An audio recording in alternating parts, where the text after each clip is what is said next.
Hello students, class 11 NCERT text book chapter number 2। हम लोगों ने आगे डायमेंशनल फार्मूला, यूनिट्स, वो सब कुछ देखा। हमने ग्रेविटेशनल कांस्टेंट का डायमेंशनल फार्मूला डिराइव करने का देखा। हमने कूलम कांस्टेंट का डायमेंशनल फार्मूला डिराइव करने का देखा। आज हम डायमेंशनल एनालिसिस जो है उसकी एक एप्लीकेशन पढ़ेंगे। उसकी 3 एप्लीकेशन है, उसमें से एक एप्लीकेशन पढ़ेंगे। वो एप्लीकेशन का नाम है deducing the relation between the different physical quantities. मतलब क्या? मतलब ये कि मैं आपको यहां पे डायमेंशनल एनालिसिस का यूज करके कुछ रिलेशन, कुछ इक्वेशंस कैसे बनाते हैं वो आपको यहां पे बताता हूं। सिंपल सी बात है, कोई बवाल नहीं है। तो ध्यान से देखो, हम यहाँ पे देखते हैं डिड्यूसिंग द, मतलब कि हम साइंटिस्ट बन जाएंगे इसको पढ़ के। हम ऐसा समझ लगेंगे कि भाई वाह, हम तो एक इक्वेशन बना सकते हैं, लेकिन कोई बड़ी बात नहीं है। ध्यान से देखो, deducing the relation between, deducing the relation among the different physical quantities. तो यहाँ पे हम फर्स्ट एप्लीकेशन देखेंगे, deducing the relation among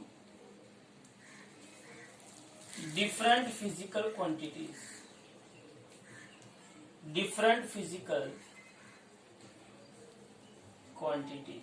okay. तो उसमें पहला केस जो है, आप लोगों को पता है पेंडुलम। पेंडुलम आप लोगों को पता है।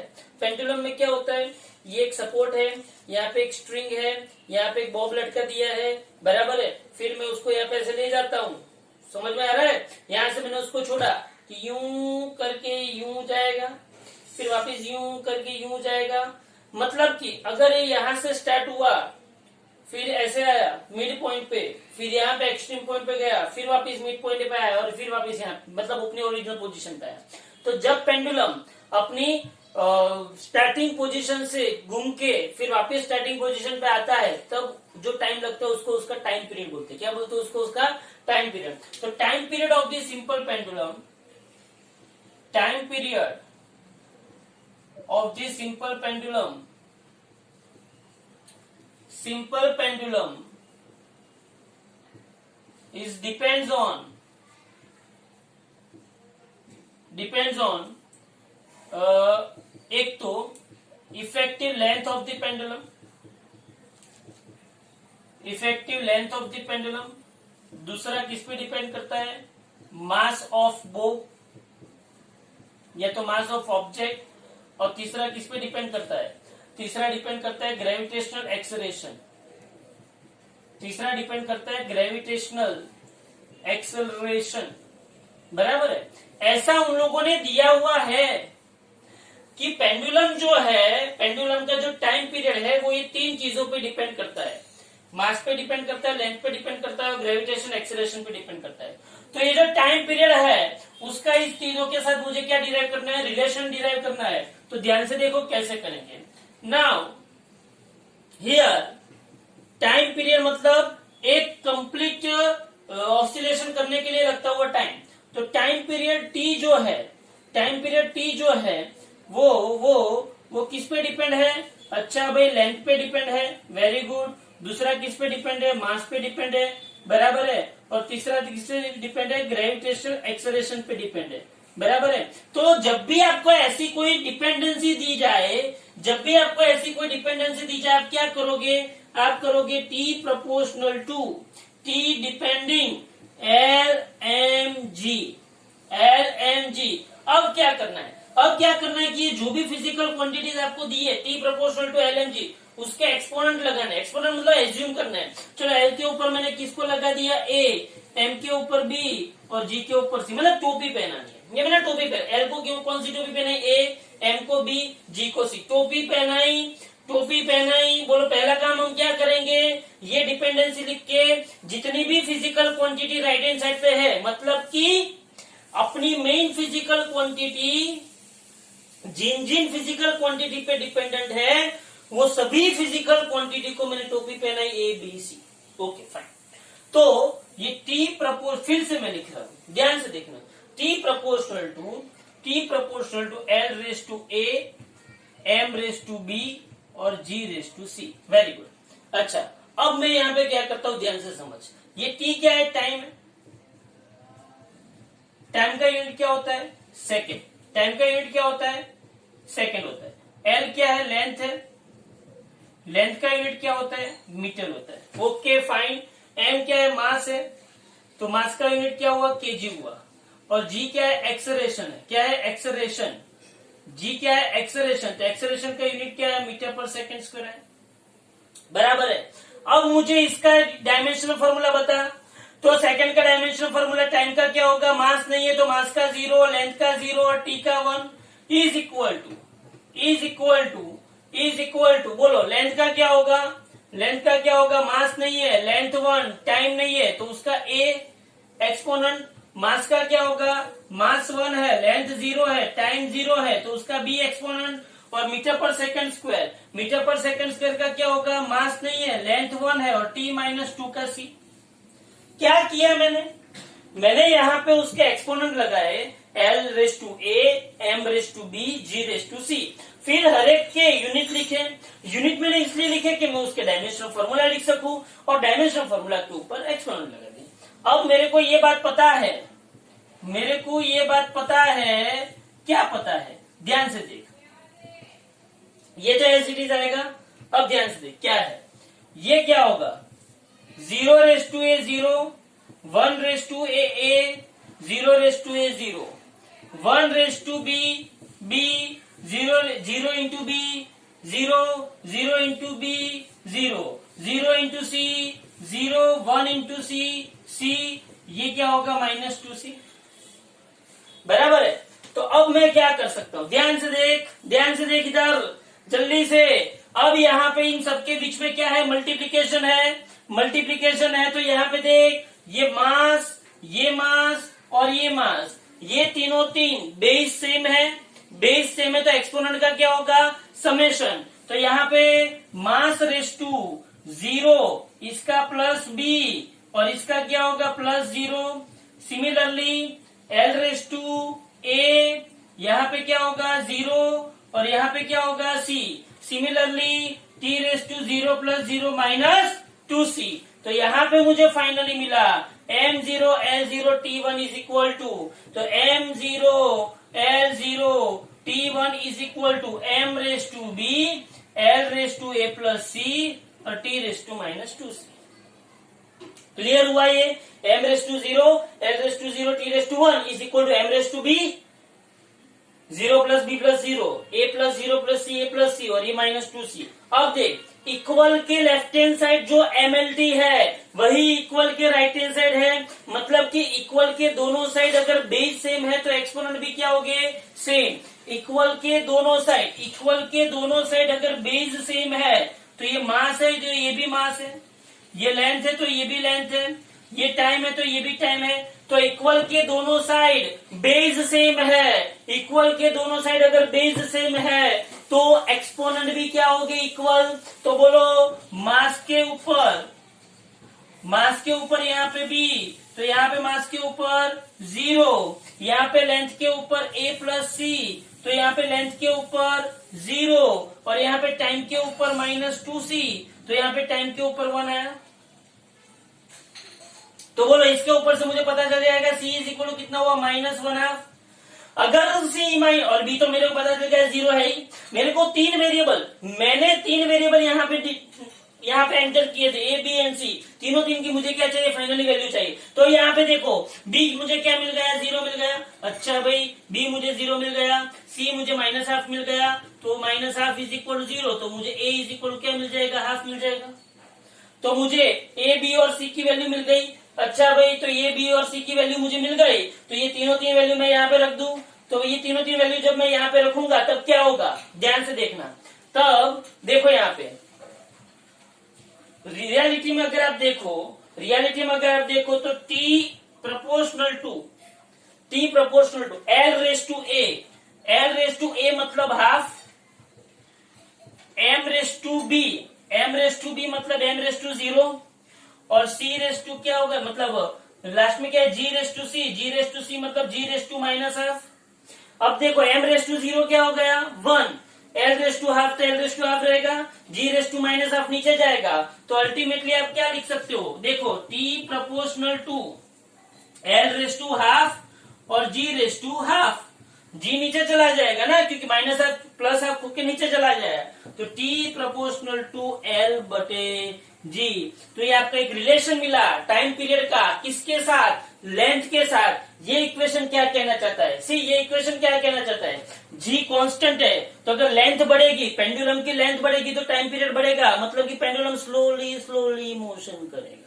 समझना ध्यान से, लेंथ बढ़ेगी तो टाइम पीरियड बढ़ेगा, तो पेंडुलम स्लोली मोशन करेगा, लेंथ छोटी होगी तो टाइम पीरियड कम होगा, तो फास्ट मोशन करेगा। बराबर है, तो ये मैंने किसका रिलेशन डिराइव किया, टाइम पीरियड का लेंथ एंड ग्रेविटेशनल एक्सेलरेशन के साथ रिलेशन डिराइव किया। इसको बोलते हैं deducing the relation among different physical quantities. बराबर है, ओके। नाउ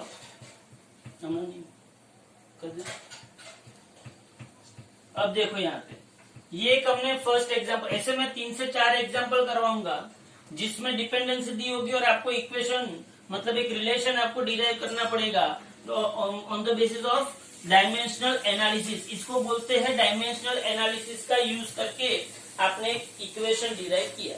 बराबर है, अब सुनो ध्यान से, अब आपको ये एक और चीज आपको 9th में पढ़ी थी। 9th में आपने एक सेंट्रीपिटल फोर्स पढ़ा था। क्या पढ़ा था, सेंट्रीपिटल फोर्स। आपको पता था कि जब बीच में कोई एक सिस्टम होती है और उसके आसपास कोई एक ऑब्जेक्ट ऐसे गोल गोल गोल गोल घूमता है, तो उसको एक सेंट्रीपिटल फोर्स लगता है। क्या लगता है उसको, एक सेंट्रीपिटल फोर्स। वो जो सेंट्रीपिटल फोर्स है उसका इक्वेशन है F is equal to mv square by r, where F is equal, ये आपने इक्वेशन पढ़ा है आपको, ये F is equal to centripetal force is depend on mass, velocity and radius of the orbit. बराबर है, तो ये इक्वेशन हम डिराइव करेंगे, ध्यान से देखना।